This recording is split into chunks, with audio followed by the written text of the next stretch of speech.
Hello and hi. So today I'm going to present Chapter 4. Risk Management for Insurers. Subtopic 4.1. Type of Risk for Insurer.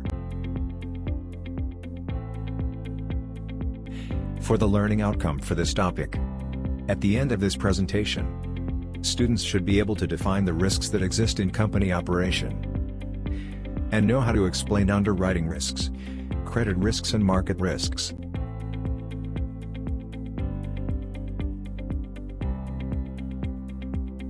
Okay. So what is risk? Risk is an uncertainty concerning the occurrence of a loss. The subtopic that we will learn is as stated. 4.1.1. Underwriting risk. 4.1.2. Credit risk. 4.1.3. Market risk.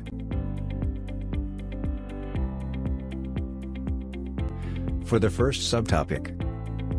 4.1.1. Underwriting risk. Insurance underwriter evaluate the risk and exposure of potential clients. And also, measuring risk exposure and determine the premium that needs to be charged to insure the risk.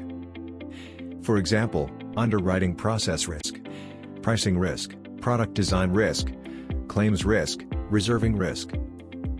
For underwriting process risk, it is a risk from exposure to financial losses related to the selection and approval of risks to be insured. And then, product design risk, risk that the company's insurance contracts were exposed to risks that are not anticipated in the design and pricing of those contracts. Lastly, pricing risk, risk that the prices charged for insurance contracts will be inadequate to support future obligations.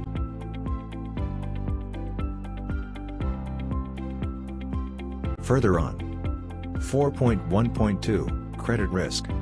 It is a risk of default and change in the credit quality of issuers of securities, counterparties, and intermediaries, to whom the company has an exposure. And the total return swaps, transfer both credit and interest rate. Besides that, credit default insurance allows the transfer of credit risk without the transfer of an underlying asset and swaps transfer credit risk only, while not for interest rate risk. For example, firstly, business credit risk.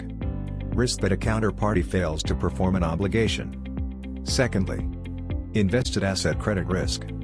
Risk of non-performance of contractual payment obligations or adverse changes in creditworthiness of invested assets. Thirdly, sovereign risk. Risk of default or adverse change in creditworthiness of securities issued by governments or government entities.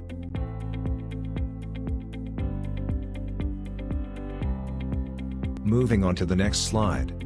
4.1.3, Market risk, involves exposure to movements in the level of financial variables. It also relates to volatility of the market price of assets. For example, interest rate risk and reinvestment risk. Interest rate risk is a risk of exposure to losses resulting from fluctuations in interest rates. While reinvestment risk is a risk that the return on funds to be reinvested will fall below anticipated levels.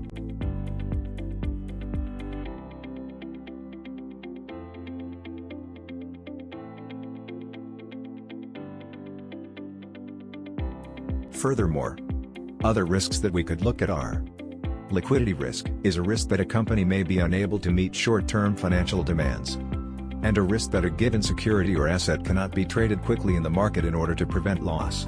Next, event risk, a risk of a negative impact on a company's financial position as a result of an unexpected event happens, like a natural disaster, industrial accident or hostile takeover. And then, expense risk, risk that expenses are too high, with an adverse effect on profit. It is manageable by a combination of budgeting, expense control, expense analysis and specific cost-cutting projects. After that, operational risk, it is a risk that associated with events. And finally, distribution risk, it is the risk to which distribution channels expose the business. There are a few categories for this risk, which is: category, the volume of business sold, and then its nature of business sold, and lastly, the reputation or compliance.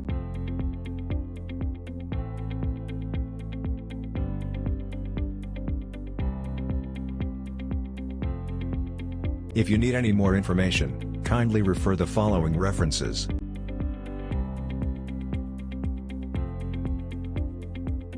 Thank you for watching, and have a great day.